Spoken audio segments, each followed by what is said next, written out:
I just finished reading a book in which the author, Phil Callaway, recalled his 3 favorite genie jokes. With a little paraphrase, here they are. A man rubbed a lamp. A genie popped out and granted him 1 wish. I wish all the ladies to love me, he wished, and poof, he was a bar of chocolate. Another man and his wife were walking a beach on their 30th anniversary when the man stumbled over a bottle in the sand. A genie immediately appeared and offered them each 1 wish. I'd like to be able to travel the world with my dear hubby, the wife exuded, and poof, she was holding first-class tickets and reservations to all the places she had imagined. The husband then said, I wish I was married to a girl half my age, and poof, he was 112. And lastly, a man in Seattle found an old lamp at a garage sale, and as he polished it up a bit, a genie appeared and granted him 1 wish.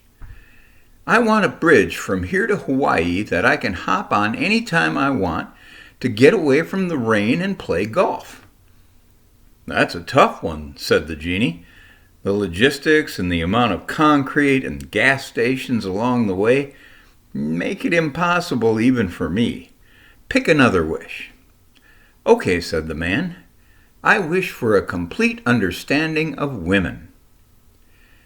After giving it a little thought, the genie said, Would you like that bridge to be 2 lanes or 4? God promises to give us the desires of our heart. Does that make him our genie? Has he obligated himself to give us whatever we want? God is not our genie.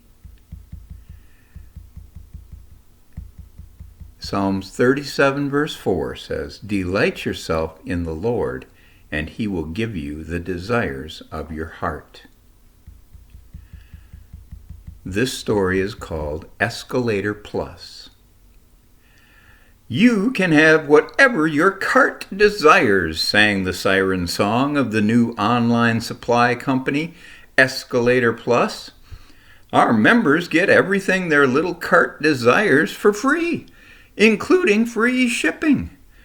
The ads seemed to run endlessly as Zach X'd off the offer for the 3rd time in a half hour while trying to finish streaming his show on Hula. Ridiculous, he scoffed. That's even too good to be true. Oh, sure, they claim to have hundreds of millions of happy members, but get real, his mind shot back. There's no possible way everybody gets everything they want, let alone for free.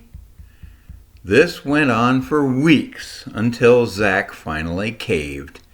He figured he'd check into this unbelievable offer, but he'd bail as soon as they asked for a credit card, which they always do.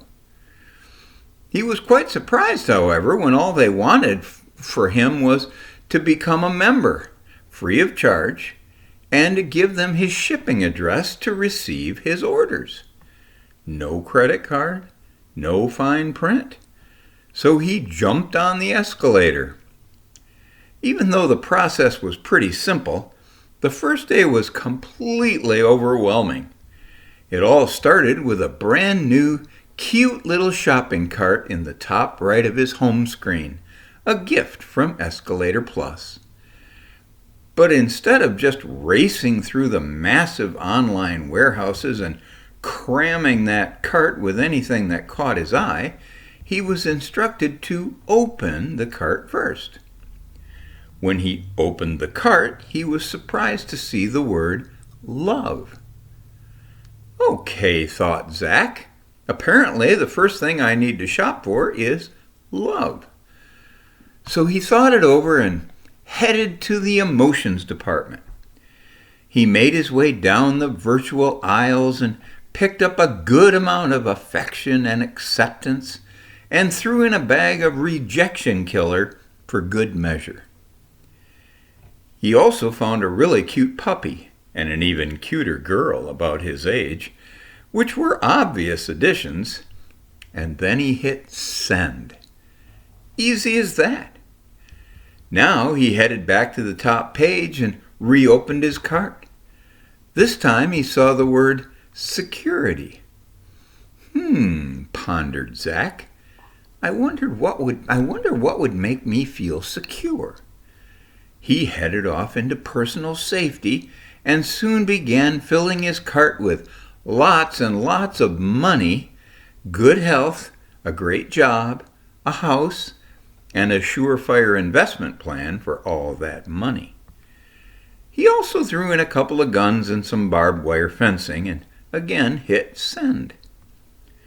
Zack was really getting excited about finally getting so many things that he'd been longing for his whole life. And with his excitement growing, he headed back to the freshly empty cart. He was really starting to get the hang of this system.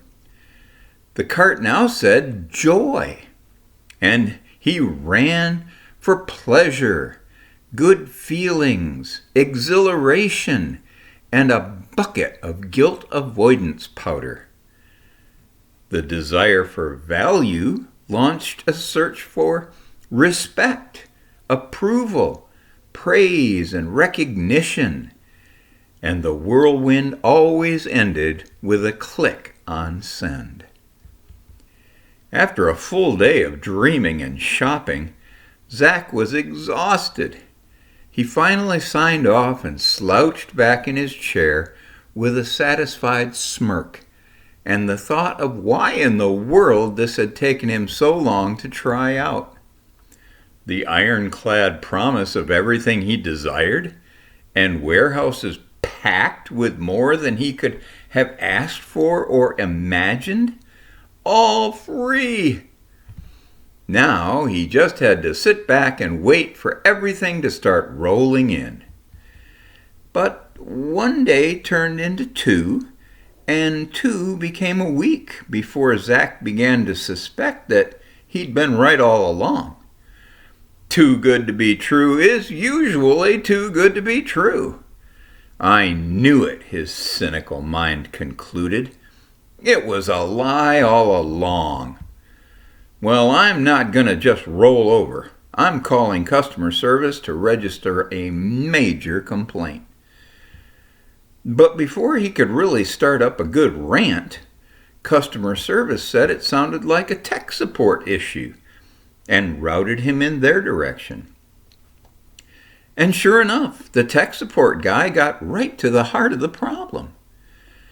You haven't received anything because you haven't ordered anything, was the diagnosis. Haven't ordered anything? I spent all day last week, Zack protested, ordering on your site. I'm so sorry, sir, the tech responded. I do see a lot of activity on your account, but apparently nothing that you ordered qualified to be shipped, he said, almost apologetically. It's not unusual for this to happen, especially with first-time members. Are you quite sure you ordered what your cart desired and not what you personally desired? What in the world kind of double talk is that? Zack was getting angry. I ordered exactly what I thought would best satisfy the desire word in my cart. But where did you shop exactly? Queried the tech.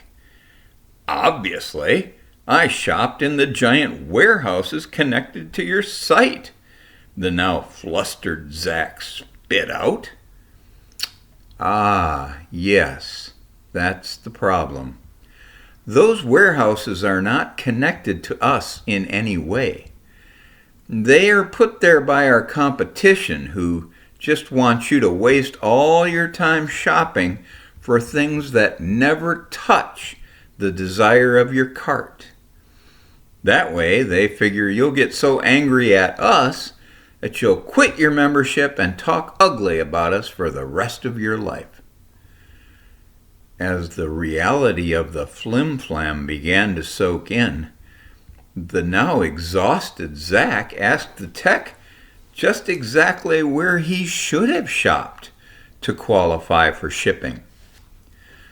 Well, when you open the cart and see the word, you just click on the word and it opens up all the resources of our site.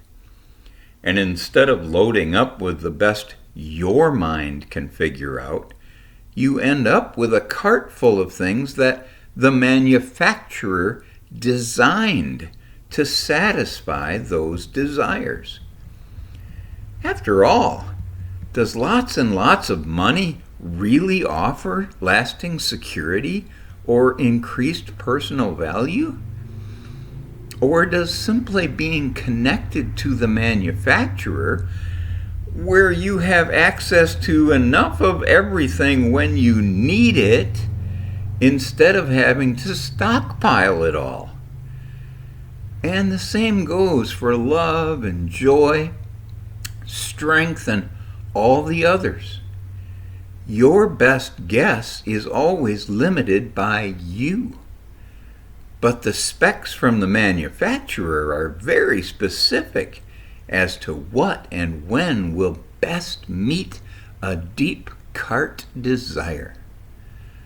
So when you click on those and shop in the lasting goods instead of the temporary goods of the competition, every single desire of your cart will be completely met.